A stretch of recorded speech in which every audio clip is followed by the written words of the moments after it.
तो गाइज इस वीडियो में हम बात करेंगे एरे के जो मेथड है, जो मैचर्स हम एरे के साथ यूज करते हैं, उन मैचर्स की हम बात करेंगे, ठीक है, जो मोस्टली यूज होते हैं। तो उसमें से हैं to have length, to contain and to contain equal. तो सबसे पहले हम देख लेते हैं टू हैव लेंथ। तो टू हैव लेंथ बेसिकली ये होता है कि आप एक एरे की लेंथ पता कर सको या फिर एक स्ट्रिंग की लेंथ पता कर सको। तो सबसे पहले हम इसकी एक एग्जांपल देख लेते हैं। तो यहाँ पर मैं एक टेस्ट क्रिएट कर लेती हूँ, चेक एरे और स्ट्रिंग लेंथ।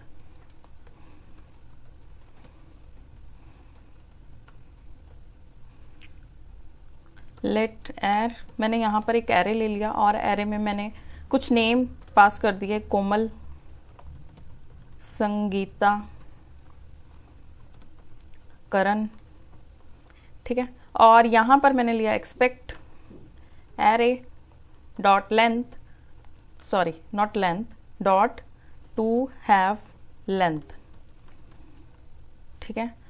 तो ओके, तो यहाँ पर आप पास करोगे 3, सेव किया,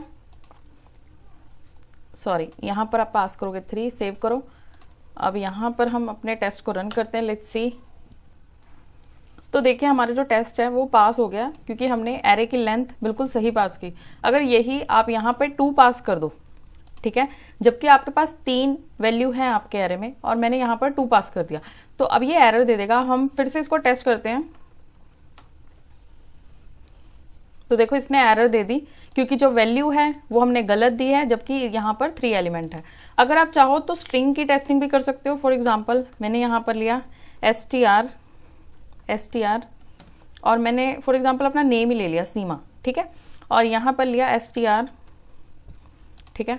अब यहाँ पर हम पास करेंगे 5 क्योंकि जो मेरे पास स्ट्रिंग है, ठीक है, उसमें कितने कैरेक्टर हैं, 5 है। तो लेट्स सी कि ये कैसे वर्क करता है। तो देखो जो हमारा टेस्ट केस था वो पास हो चुका है, ठीक है। तो अगर आप यहाँ पर जैसे कि अभी देखो मेरे नेम में कैरेक्टर हैं 5 और मैं यहाँ पर 6 पास कर दूं, 6, और यहाँ पर हम टेस्ट करते हैं उसे दोबारा, npm टेस्ट। तो देखो इसने एरर दे दी। इसी तरीके से अगर मेरा नाम सीमा विश्वकर्मा, मैं अपना पूरा नाम ले लूं, ठीक है, तो इस टाइम पे देखो कितनी लेंथ होगी, 5, 6, ये स्पेस को भी काउंट करेगा, इस चीज को आपने याद रखना है, ठीक है। 6, 7, 8, 9, 10, 11, 12, 13, 14, 15, 16, 17, तो 17 है, मैंने यहाँ पे 17 दिया, सेव किया। अब हम इसे रन करते हैं। देखो ये पास हो गया। अगर आप 17 की बजाय 16 दे दोगे ये फेल हो जाएगा। तो देखो ये फेल हो गया, ठीक है, तो ये स्पेस को भी काउंट करेगा। और अगर आप इसके साथ नॉट लगा दोगे, तो ये ऑपोजिट वे में वर्क करेगा। जैसे 17 पर हमारा जो केस था वो पास आया था, जब हमने इसको टेस्ट किया था तो पास आया था, हमारी स्टेटमेंट पास आई थी। बट अगर मैं नोट लगा दूं तो वो कहेगा कि 17 नहीं होगा, मतलब 17 नहीं होगा, मतलब कुछ भी हो सकता है बट 17 नहीं, नॉट में, क्योंकि वो ऑपोजिट वर्क करता है। अब ये एरर देगा। अब अगर मैं इसको टेस्ट करूं तो ये एरर देगा। तो यहाँ पर हम इसको टेस्ट करते हैं, npm टेस्ट। तो देखो उसने एरर दे दी। अब अगर आप यहाँ पर 16 दे दोगे ना, अब पास होगा, क्योंकि वो कह रहा था कि जो लेंथ है, अब क्योंकि हमारी लेंथ कितनी है 17, बट हमने क्या यूज किया, नॉट, मतलब 17 नहीं होगा, उसके अलावा कोई भी नंबर हो सकता है। तो यहाँ पर हम इसे रन कर लेते हैं। तो देखो पास हो गया। तो ये था टू हैव लेंथ मेथड।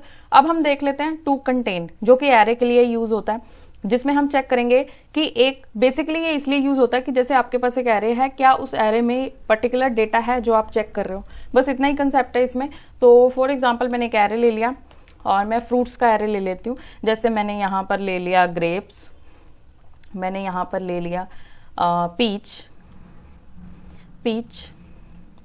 ठीक है, मैंने यहाँ पर ले लिया ऑरेंज, ठीक है, और एक और फ्रूट ले लेते हैं और हम मैंगो ले लेते हैं, ठीक है।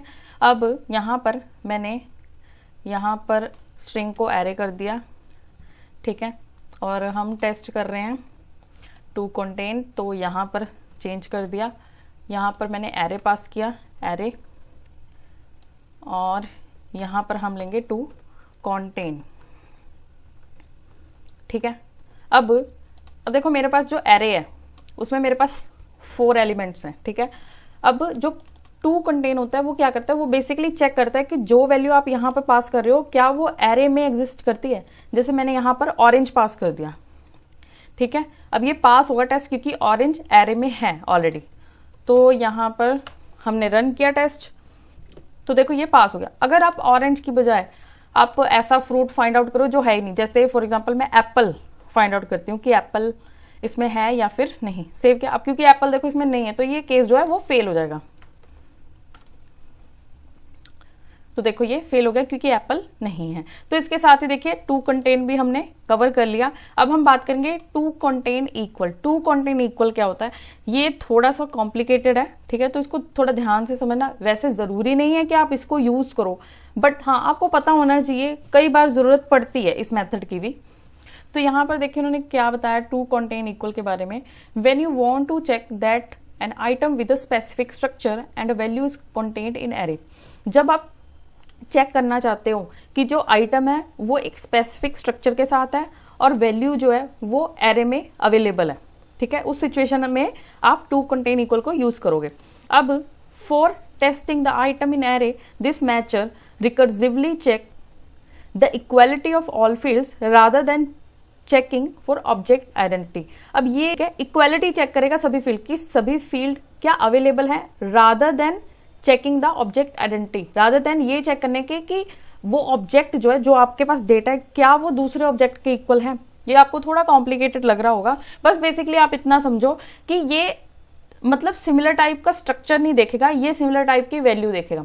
स्ट्रक्चर अगर ये चेक करेगा तो वो एरे चेक करेगा क्या डेटा एरे में अवेलेबल है कि नहीं, ठीक है, चेकिंग ये एरे के साथ करेगा क्या पर्टिकुलर एरे में ये particular field particular data available है या फिर नहीं। बाकी ये इसको इस चीज से नहीं लेना देना कि दो ऑब्जेक्ट आपस में आइडेंटिकल हैं या फिर नहीं, इससे इसको कोई मतलब नहीं।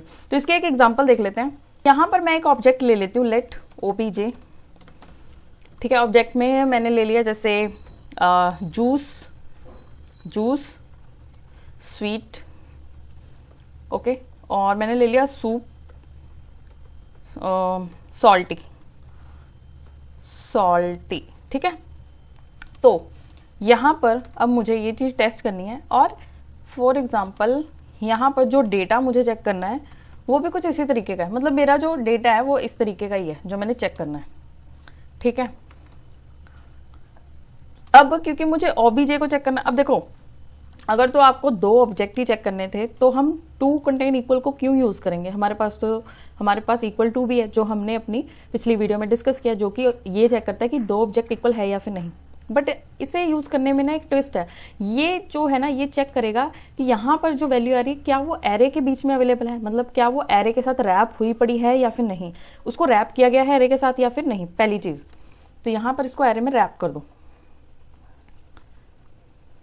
ठीक है। दूसरी चीज ये चेक करेगा जो एलिमेंट मेरे पास है, मतलब जैसे कि मेरे पास जूस है, सूप है और जूस की वैल्यू ये है, सूप की वैल्यू ये है, क्या वो है, क्या वो सेम है ऑब्जेक्ट की। बस इसको दो चीजों से मतलब, एक तो इसने सेम वैल्यू चेक करनी है, एक इसने चेक करना है जिस डेटा में जिसके साथ मैं अपना डेटा चेक कर रहा हूँ इक्वालिटी के लिए क्या वो एरे में है, ठीक है, क्या वो एरे के अंदर रैप हुआ पड़ा है, बस। और इसमें कुछ भी नहीं। वैसे ये इतना यूज नहीं होता बट फिर भी अगर आपको पता हो तो बेटर है, अच्छी बात है। तो इसको टेस्ट करते हैं अब। तो देखो ये पास हो गया। अब अगर मैं अपने इस ऑब्जेक्ट को ना एरे से बाहर निकाल दूं, सेव किया, अब चेक करते हैं। तो देखो ये टेस्ट फेल हो गया। अब मैंने इसको फिर से रैप किया एरे में और मैंने अपनी वैल्यू में चेंज कर दिया, मतलब स्वीट की जगह स्वीट्स कर दिया। तो देखो ये फेल हो गया। तो ये थोड़ा कॉम्प्लिकेटेड है ये, बट बस इतना याद रखो कि एक तो ये इक्वालिटी चेक करेगा कि आपका डेटा इक्वल है या फिर नहीं, फर्स्ट थिंग। सेकंड थिंग, ये जब चेक करेगा तो ये एक्सपेक्ट करेगा कि जिसके साथ ये चेक कर रहा है वो एरे के अंदर रैप हो, ठीक है।